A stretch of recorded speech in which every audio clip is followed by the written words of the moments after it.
Hi Olivia, it's Fancy and I'm looking at your comments. You said you changed it a lot and you didn't feel like the grays were working in the previous design.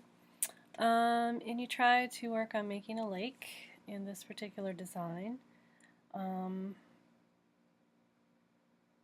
think it's better, but it also feels a little bit random, and you wanted ideas on how to fix without creating a river, and you asked about the interpenetrations, which are also your fire, and are they too big and random?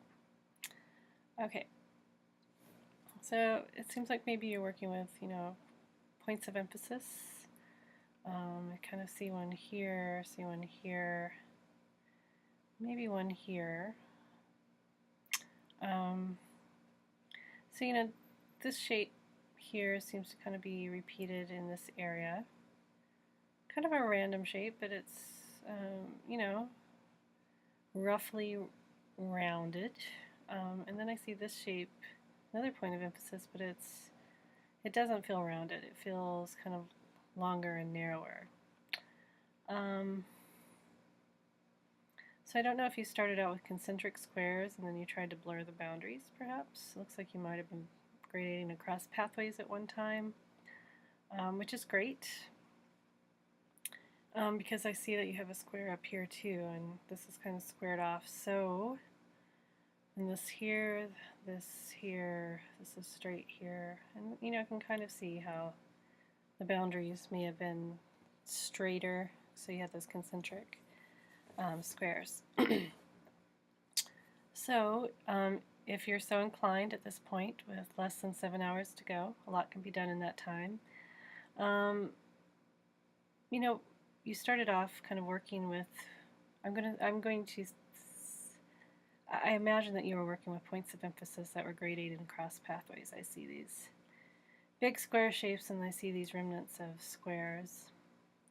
And then you went in and you tried to add lake. So what I would suggest is, again, going back to that where you had firm boundaries around your points of emphasis.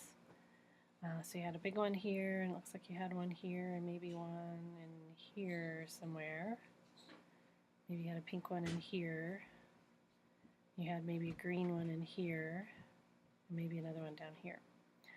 I would suggest going back to the version of your Illustrator file that had these with clean-cut boundaries. You had points of emphasis, and they were all well positioned and well balanced, and the colors are well distributed. You were happy with that composition. And then start to pile on the water, just as you have, but try to maintain, what the original shape of those points of emphasis were.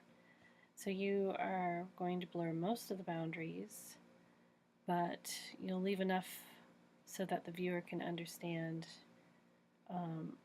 what your strategy was. I hope that makes sense. Your interpenetrations are fine if they're the fire as well. That's fine, but you want to make sure that they're not figures on ground. And that's kind of what you have. So you have perceptual opposites, one floating in the sea of the other.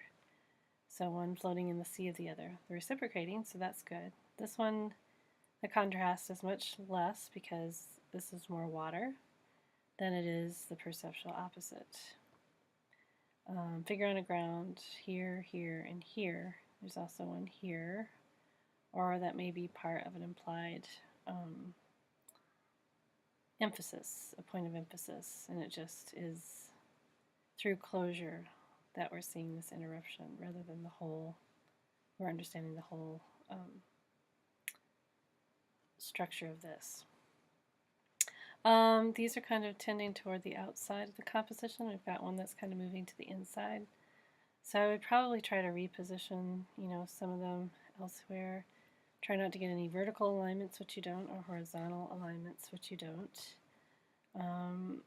You could try, pulling this one up and into the interior space more, or this one a little bit more. Not all of them have to be, but most of them should be. Oh, these are kind of aligned here, so you want to change that alignment. I hope that helps, and I'll be checking the forum off and on between now and the due time tonight at 8.